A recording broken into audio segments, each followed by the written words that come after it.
for this part, we always get tricked because we think, alright, we're going to create limits here and we're going to go all the way to the right until we hit reaction B. No, wrong. We go from right to left this time, okay? So because we're going right to left, we're going to say, we're going to create limits of 2L less than x less than or equal to 3L. That's the limits we've created this time. So that means we're splitting the beam from this side. See that breaking point here?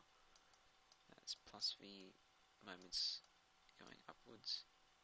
Okay. The entire distance is x. This part's pretty much easy, self-explanatory. Sum of forces in the y direction all equals 0, where the reaction force A plus the force, inevitable force B equals 0, where V equals negative 5p on 6. Okay. Go to the shear force diagram and illustrate that. So we go like this. Okay. It's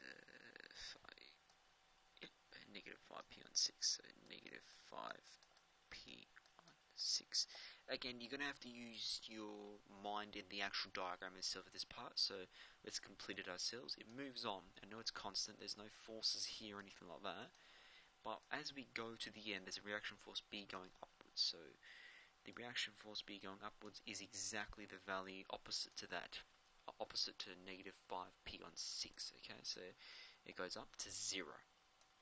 Guys, equilibrium, don't forget, goes to 0, has to end at 0, irregardless of where the forces are, because it's static, goes to 0 for both moments and shear forces.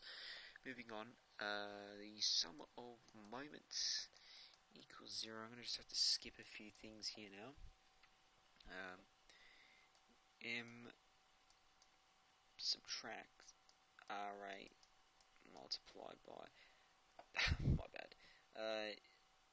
This distance here, sorry about that, guys, sorry about that.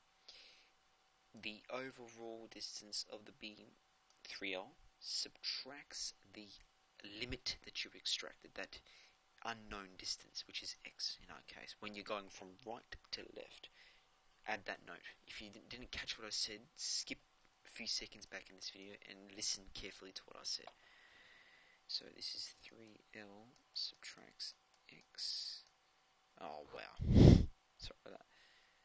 I'm gonna have to move a bit towards the. Alright, sorry about this time wasting. Oh, sorry, hold up for 1 second, guys. Sorry about that. So it subtracts RA, 3L subtracts x. Okay, and this whole thing would equal 0. Okay, so I'm going to quickly skip the math here. M equals, in the end, M equals 5pl on 2 subtracts 5px on 6, okay? Like always, because it's an x, it's a function. Where's the start? We know the start. The start is here. Where does it end? It's really obvious. It's going to end at 0. But let's test when x goes to 3L, the end point which it's supposed to equal 0 does it. 5pl on 2 subtracts 5p, substitute the 3 on 3l on 6. These two cancel out to make the whole thing divided by 2. These two would cancel out and you'll end up with moments at 0 in the end. Okay? It has to go to that. But what about okay, so the goes to 0, all good. But what about this point here? Did it actually go to the max of 5pl on 6? Is there a spike somewhere? Did it go to like there or there?